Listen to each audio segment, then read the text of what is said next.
정치권의 관심 뉴스 진하게 우려낸 정치 입담 보약 경옥고 시간을 풀어보겠습니다.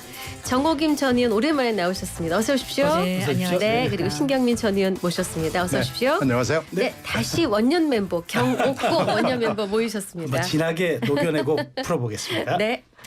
첫 번째 소식인데 갑자기 오늘 오전에 이제 대통령실이 김건희 여사의 활동을 공식 보좌할 2부속실 설치를 위해서 대통령실 직제 개편에 착수했다. 이 소식이 나왔습니다. 많은 분들이 언제쯤 할까 고민했는데 정 의원님 만시지탄이라고 생각하시나요? 아니요. 늦었지만 다행 아니겠어요? 다행이다. 네, 근데 만시지탄이라는 말씀을 하시니까 사실 오래전부터 대통령실을 걱정하고 응원하는 많은 사람들도 네. 제2부속실 거기다가 이왕이면 특별감찰관까지 필요하다. 네. 그래서 뭔가 지금 상황을 반전시켜야 된다는 이야기를 많이 했잖아요. 네. 네. 근데 지금 경호권 말씀하시면서 진하게 우려냈다 그러셨잖아요. 네. 근데 우려낸 것까지 안 하고 지금 식은 상태지 사실은. 그럼에도 불구하고 네. 늦었으나 다행이다. 네. 그리고 이제 특별감찰관까지 하면은 지금 요새 여론조사를 보면은 대통령 지지율이 개선되고 있어요. 네. 그리고 민주당이 그렇게 많은 의석을 가지고도 이 여론조사 보면 올라가질 않고 네. 있거든요. 이런 상황에서 가뜩이나 더운데 민심에 네. 뭔가 이렇게 신선한 네. 그런 어떤 공기를 바꾸는 그런 환기가 필요하지 않을까. 네. 그런 차원에서 이왕 제2부속실을 만든 만큼 계속해서 밀어붙였으면 하는 생각도 있어요. 김 여사 문제는 사실 이 전국에서 최대 변수에 꼽히죠. 근데 지금 이게 임계점까지 왔는지 넘어섰는지 그건 판단하기는 좀 어렵습니다만은 네. 저는 임계점 하여튼 근처에 온 것은 뭐 거의 분명하고요. 하여튼 만시지탄이 있죠. 근데 하여튼 뭐 다행인데 이 제2부속실을 그렇게 망설이고 뭐 하여튼 뭐라 그럴까 이 얘기가 나올 때마다 묵묵부답이었고 침묵을 유지한 것은 이건 아마 문서로 남고 기록에 남고 하는 것을 굉장히 두려워하는 내부의 평가가 있었을 거예요. 네. 이 대선 공약을 깨느냐 안 깨느냐 이런 문제는 부차적인 문제가 네. 같이 보여요. 그런데 지금 전국의 최대 변수라고 말씀을 드렸는데 이미 최재형 목사의 카톡이 갑자기 공개가 되면서 지금 그 전에 나왔던 여러 가지 카톡과 문자와 녹취와 뭐 이런 것들로 봐서는 임계점을 근처에 하여튼 넘어설락 말락 넘어섰다고 판단을 해도 틀리지 않다라는 게 있고요. 이렇게 되면은 지금 또 다른 문자 카톡이나 녹취가 나올 수도 있다라고 보는 사람들이 굉장히 많거든요. 네. 네. 이걸 지금 경계해야 될 시점에 일단 여권에서는 와 있다고 보고요. 여권에 있는 특히 정당에 있는 국힘당 쪽 사람들이 걱정을 이걸 많이 합니다. 실제로. 그리고 이 카톡 문자 녹취가 나오면은 또 다른 국정관여, 당정관여가 나올 수도 있기 때문에 굉장히 두렵죠. 지금 하나 임박했다고 보는 건 숙명여대 총장 재표결입니다. 이것도 저는 심상치 않은 일이고요. 숙명여대가 정권과 함께 뭘 이렇게 맞싸워보고 할 수 있는 이 여력이 있는 학교는 아닐 거예요. 그러다가 보니까 지금 여기까지 와 있는데 하여튼 잘된 일이기는 한데 이걸 또 이제 실장을 누구를 하고 운영을 어떻게 하고 하는 또 다른 잠재 요인들이 있습니다. 자, 근데 정 의원님 이걸 이 시점에서 그나마 지금 한 게 그나마 전당대회 역할이 조금 있었다고 봅니까? 뭐 한동훈 대표가 네. 특별히 대통령실에 이걸 강력히 요구했거나 뭐 그랬던 건지의 여부에 대해서는 제가 알 방법은 없지만 분위기상으로는 이제 그런 인상을 주죠. 네. 주는데 지금 말씀하셨듯이 계속해서 지금 그 여사와 관련된 이슈가 네. 지금 정부라든지 대통령실에게 굉장히 큰 고민으로 부각되고 있잖아요. 네. 네. 근데 생각해 보면 우리나라 대통령제 단임제에서 김영삼 전 대통령 때는 그 둘째 아들, 네. 또 김현철 DJ 씨. 때는 아들 셋. 네. 그다음에 노무현 정부 때는 형 이런 식으로 가족 문제가 실제로 무슨 정부가 뭐 부패하거나 아니면은 정책상에 큰 잘못을 해가지고 문제가 됐다기보다도 그 가족 문제가 때로는 아주 잔잔바리 같이 작은 네. 것도 있고 네. 또 때로는 조금 심각한 것도 있고 그런데 이게 국민 정서를 굉장히 자극해요. 네. 그런데 지금 여사 문제는 야당이 아예 의도적으로 지금 계속 준비하고 있어요.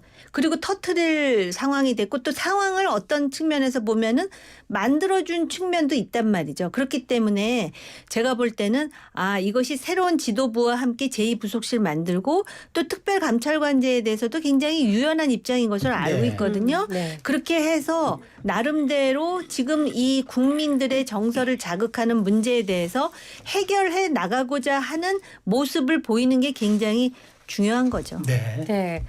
그 대통령 가족과 측근들을 감찰하는 특별 감찰관도 이제 언제든지 임명하겠다는 입장인 걸로 보도가 됐는데 요거는 국회에서 절차가 그다음 필요한 형식적인 것은 국회 추천으로 돼 있는데요. 이것도 대통령의 의지죠. 대통령이 만약에 정말로 하겠다라고 마음 먹으면 이건 뭐 후다다닥 할 수 있는 거고요.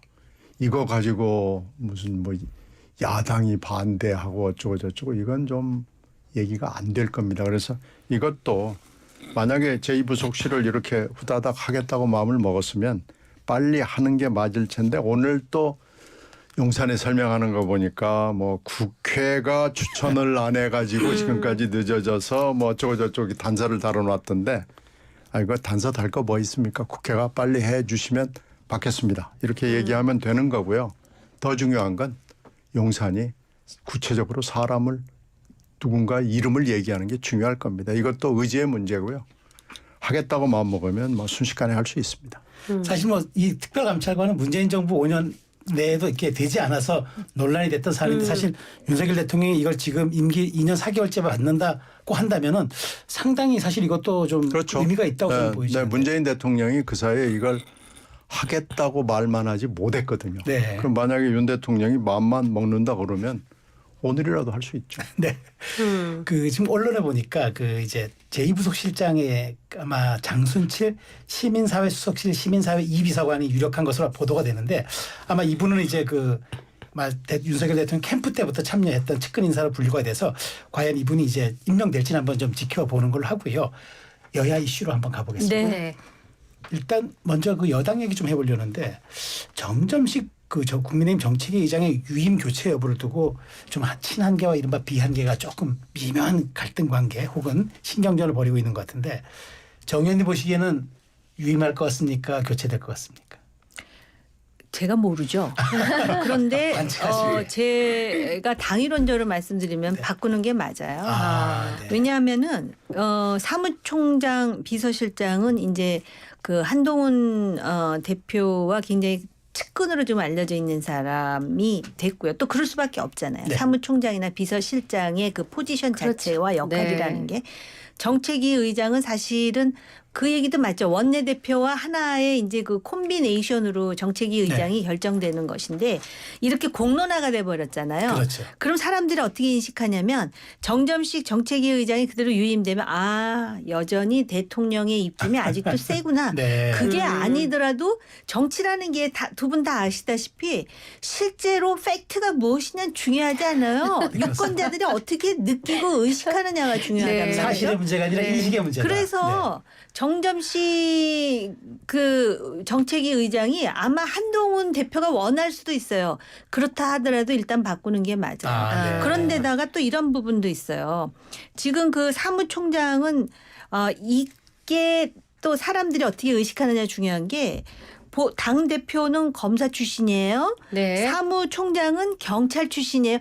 지난번에도 그래갖고 항상 그게 야당의 그 평론가들 나오면 빌미처럼 얘기하잖아요. 근데 정점식은 누구예요? 검사 출신이잖아요. 그러니까 좀 다양하게. 그래서 제가 볼 땐 정책에 대해서 굉장히 천착되어 있는데 한동훈 편도 아니고 윤석열 대통령 편도 아닌데 정책에 대해서 잘하는 사람이 있으면 그런 사람을 하든지 물론 국회 내에서 해야 되겠죠. 정책위 그렇죠. 의장이니까. 현역이니까. 예, 그래서 제가 볼 때는 지금은 안 바꿀래 안 바꿀 수가 없는데 이렇게 되면 또 이제 대통령이 이제 계속해서 이제 그 뭐라 그럴까 정전식 의장을 그대로 그 유지시키고 싶은 마음도 있을지도 몰라요. 지금 친윤이 자꾸 그런 냄새를 이렇게 풍기고 있잖아요.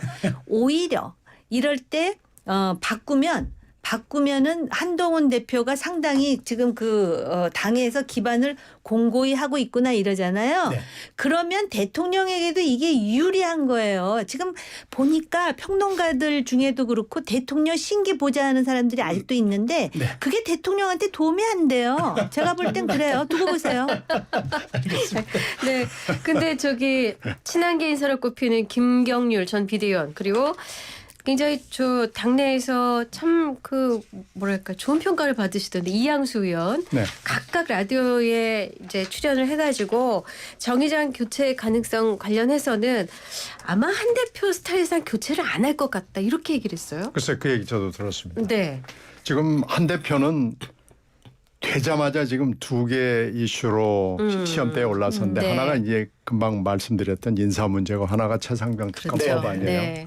근데 최상병 특검법 좀 이따 얘기하기로 하고 인사 문제를 얘기하면 인사 문제 중에서도 지명직 최고위원하고 그에 앞서서 정점식 바로 이분입니다. 정책위 네. 의장인데 제일 깨끗한 건 정점식 의장이 스스로 물러나주는 거예요. 정무적 판단으로 내 뭐 임기고 뭐고 됐다. 네. 그리고 물러나는 게 100번 맞은데 네. 이게 아마 본인도 혼자 판단하기가 지금 어려울 거예요. 시험대에 올라섰으니까 이 한동훈 대표에 맞서는 친윤이 지금 수면 하에서 가만히 보고 있는 거 아니에요. 그러니까 친윤한테 윤허를 받아야 뭐 정무적 판단으로 그만둘 수 있을 거예요. 그러니까 지금 본인은 뭐 누가 물어보면은 뭐 잘 모르겠습니다. 뭐 이런 식으로 지금 구렁이 담 넘어가듯이 하는데 일단 정점식 의장이 이럴 때 물꼬를 터주는 게 맞죠. 근데 이제 한동훈 대표는 약간 스타일이 좀 약하다는 평가를 받고 있거든요. 그러니까 지금 여기서 결단을 내려주는 게 한동훈 위원장한테는 맞고 결단을 내리기 전에 그런 물밑 접촉을 좀 하든지 이래서 한동훈 위원장이 만약에 이 인사를 관철하지 못하면 이게 좀 첫 스텝이 꼬이는 거고요. 네. 그러면 이제 그 다음 스텝으로 최상병 특검법은 더 꼬이게 될 겁니다. 아하. 그래서 한동훈 위원장은 네. 제가 발표 날 때 될 때 보니까 30분 행복하고 그러니까 스피치 할 때까지 네. 그 순간 30분 이후부터는 바로 이런 여러 가지 고민들에 아하. 휩싸였는데 한동훈 대표가 63%를 지금 입만 열면 얘기하고 다녀요. 네. 민심과 당심이 네. 다 63이었다라고 그러는데 좋은 꽃노래도 한두 번입니다. 그 좋은 얘기하는 건 쉬워요. 근데 진짜 결단을 내리는 건 매우 어렵습니다. 이거 아무나 하는 거 아닙니다. 지금 한동훈 위원장이 이 시험대에 올라섰는데 첫 시험대 인사에서부터 꼬이기 시작하면 국민들이 에이 별거 없네 하고 손 털고 돌아서는 건 순식간입니다. 자, 근데 이 와중에서 이렇게 좀 첨예하게 좀 약간 그런 미묘한 긴장 관계가 있는 와중에서 김재원 최고위원이 한동훈 대표 팬덤을 얘기하면서 민주당 개딸과 비교하면서 한딸이라는 표현을 썼는데 뭐 이 표현에 대한 그 어떤 그 적절성과 그다음에 이게 진짜 역대 보수층에서 이런 현상이 있었냐 없었냐 한번 분석해 주시죠, 정의님께서. 역대 보수층에서 박근혜 대통령 때 그 팬덤이 많았어요. 박사모가 있었죠. 호박회 네. 뭐 해가면서 지금 뭐 다양한 팬들이 있었어요. 그 사람들도 굉장히 감성적으로 박근혜 당시 대통령 내지는 대표를 지지했었어요. 그런데 저는 제가 말씀드릴 수 있는 게 정치학을 공부한 사람으로서 이 정치판의 이런 팬덤 현상은 바람직하지 않아요. 네. 개딸을 보시면 모르시겠어요. 그래서 사실은 한동훈 지지자들 중에 이제 한 딸 뭐 해가면서 김재원 최고가 네. 비판을 한 것이죠. 그런데 지지를 하더라도 딱 또 이 소리 해가지고 또 비난받을지 모르는데 가수 이명웅 씨 팬들처럼만 하세요. 그 정도. 그러니까 사회에 도움도 주면서 이렇게 네. 해야지 자기가 좋아하는 정치인들을 위해서 오히려 그 정치인이 비난받는 그게 대표적으로 개딸들 행태 아닐까 싶어요. 저 개인적으로. 네. 그런데 이제 김재원 최고는 왜 그러느냐 아시잖아요. 우선 정치적으로 본인이 굉장히 노련하다고 생각을 네. 할 것이고 또 경륜도 많고 박근혜 대통령 때 정무수석을 했어요. 제가 왜 이 얘기를 하는 줄 네. 아십니까? 박근혜 대통령 때 정무수석을 했으면 적어도 그 노련함을 가지고 대통령이 탄핵받는 지경까지는 가서는 안 네. 됐던 거 아니겠습니까? 그런데 이제 본인도 정치적으로 생각이 많고 또 정치 기반이 TK다 보니까 한동훈 대표를 견제하는 역할을 하는 것 같아요. 근데 네. 저는 이분이 친윤이라고 생각하지 않아요. 네. 그런 차원에서 김민전 최고하고는 조금 결이 다르다고 생각을 하는데요. 아무래도 이제 당내에 그런 견제가 있다라는 거는 사실은 한국 정당 정치로 보면 민주당보다 훨씬 건강한 거죠. 이게 그냥 뭐 전부 90몇 % 다 이재명보다는 이렇게 견제를 하면서 또 그 견제를 뚫고 때로는 설득도 하고 또 때로는 당대표로서 이런 점에서 나의 권한이 이것이다라고 당당하게 얘기하는 네. 모습을 보일 때 오히려 유권자들은 점수를 더 주지 않을까 이런 생각을 해요. 그런데 이제 분명히 그건 있어요. 그 기억나시죠? 전당대회 때 대통령께서 1호 당원입니다. 이 얘기를 하시잖아요. 네. 이 당의 일은 나야. 이렇게 저는 받아들였어요. 그러니까 한동훈 대표는 일이 아니고 일하는 뜻으로 저는 해석을 했어요. 아, 그러셨어요? 제 해석은 그래요. 그러니까 한동훈 대표는 63%의 지지자들을 계속 강조하는 거잖아요. 그리고 지금도 우파 유튜버들이나 TK 중심의 정치인들은 아직까지도 그 소위 자칭, 타칭 친윤인 것 같아요. 네. 근데 이것도 건강하게 치환하면서 그걸 혁파하는 것을 보여주는 게 한동훈 대표가 해야 될 일이에요. 그걸 혁파하지 못하고 쩔쩔매는 모습을 보인다든지 아니면은 오히려 거기서 충돌을 일으키면서 비생산적인 정치 국면을 만든다든지 그러면은 점수를 못 얻겠죠. 근데 아무튼 지금 보세요. 계속해서 우리가 국민의힘 얘기를 하잖아요. 네. 그만큼 흥미롭잖아요. 어떻게 될까? 잘 될까? 한동훈 대표가 여기서는 어떤 행동을 취할까? 이렇게 재미지게 만드는 거는 잘하는 것 같아요. 민주당 보세요. 여기 신경미 의원님 나와 계시지만 별로 할 얘기가 없잖아요. 재미없어서. 제가 한마디만 드려야죠. 민주당보다 건강한 건 맞는데 네. 아주 건강한 것 같지는 않고요. 네. 네. 좀 흥미로운 건 맞지만은 재미가 있지는 않아요. 그리고 김재원 최고 얘기를 하면은 금방 얘기한데 제가 다 동의합니다. 그런데 이제 김재원 의원은 이번 전당대 선거 과정에서 그렇고 친윤 하고 싶어해요. 그런데 친윤 쪽에서 별로 그렇게 마뜩해 하지는 않는 것 같아요. 그러니까 친윤 호소인 비슷한 건데 지금 왜 그러냐면 김재원 의원이 뭐 5.18 문제니 뭐니 해서 발언으로 그 사이 쌓인 업보가 있기 때문에 아, 예. 친윤 쪽에서 옆에 이렇게 가까이 오는 것을 그렇게 썩 달가워하지 않는 것 같아요. 네. 그럼에도 불구하고 김재원 의원은 이번에 그 초장 며칠 동안에 확실히 본인의 입장은 정리를 한 거예요. 나는 친윤을 하고 싶다라는 얘기를 지금 여러 번 얘기한 거고 네. 김민전 의원은 친윤이에요. 그냥 친윤 그 자체인데 김재원 의원은 친윤이라고 보기에는 조금 아니다. 그쪽에서 달가워하지 않는 호소인 정도다라는 것이 위상이 정리가 된 거 아닌가 싶습니다. 네. 네.